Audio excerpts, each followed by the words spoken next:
Footpath पर शुरू हुई जिंदगी। शहर का नाम था इंदौर और शहर के सबसे व्यस्त चौराहे पर एक टूटा सा फुटपाथ था। उसी फुटपाथ पर हर सुबह एक आदमी बैठता था। फटे कपड़े, उलझे बाल, आंखों में थकान और हाथ में एक पुराना कटोरा। लोग उसे बस एक नाम से जानते थे, अमन भिखारी। कोई नहीं जानता था कि उसका असली नाम अमन वर्मा है।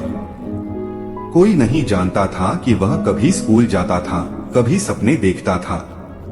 लोग बस सिक्का डालते और आगे बढ़ जाते। अमन कभी भिखारी नहीं था। उसके पिता एक छोटे व्यापारी थे।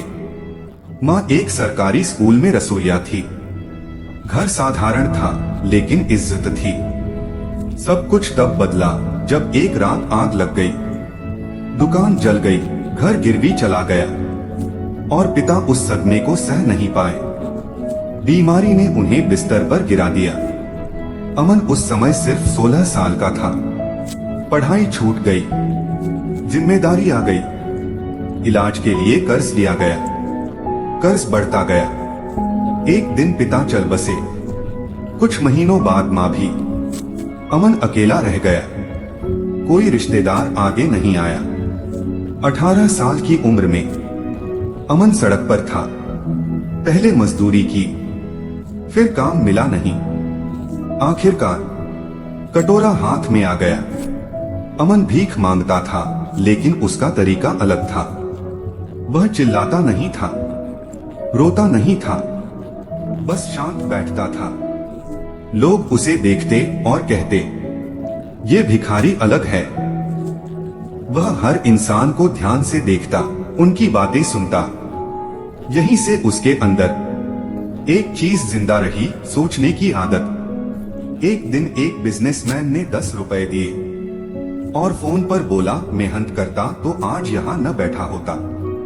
ये लाइन अमन के दिल में चुभ गई। उस रात वह सो नहीं पाया।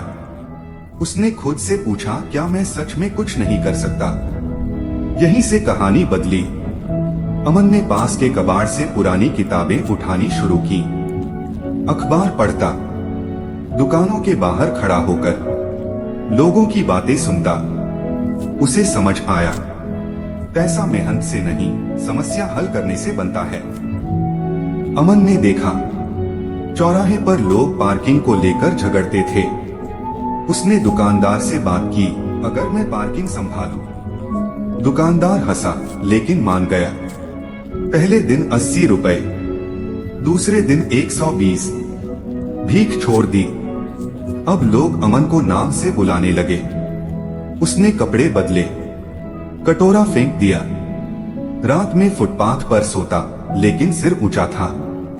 अमन ने देखा, शहर में छोटे दुकानदार डिलीवरी से डरते हैं। उसने साइकिल खरीदी। पहले 3 दुकानों की डिलीवरी, फिर 10। उसने नाम रखा, अमन लोकल डिलीवरी। एक दिन साइकिल चोरी हो गई। सब खत्म लगता था लेकिन इस बार अमन टूटा नहीं। उसने सोचा, अगर 0 से यहाँ आया तो फिर आ सकता हूँ। एक होटल मालिक ने कहा, तू ईमानदार है। उसने 5000 रुपए एडवांस दिए। अमन ने 3 लड़के जोड़े, साइकिलें ली, काम बढ़ने लगा। अमन ने रजिस्ट्रेशन कराया, नाम रखा एवी क्विक सर्विसेज। डिलीवरी, सफाई और लोकल लॉजिस्टिक्स। एक बड़ी कंपनी आई, रेट कम कर दिए। ग्राहक छिनने लगे, टीम छोड़ने लगी। अमन रात भर सोचता रहा। अमन ने फैसला किया, मैं सस्ता नहीं, बेहतर बनूंगा। उसने ट्रेनिंग शुरू की, यूनिफॉर्म दी, समय की पाबंदी लाई। ग्राहक वापस आने लगे। 5 साल बाद एवी क्विक सर्विसेज, 300 प्लस कर्मचारी, 5 शहर, करोड़ों का टर्नओवर। अमन अब सीईओ था। एक दिन अमन उसी फुटपाथ पर गया जहां वह भीख मांगता था। उसने वहां बैठे एक लड़के को देखा। उससे कहा, तू बेकार नहीं है। अमन आज भी कहता है, मैं भिखारी था लेकिन सोच अमीर थी। अगर आप नीचे हैं तो तो इसका मतलब ये नहीं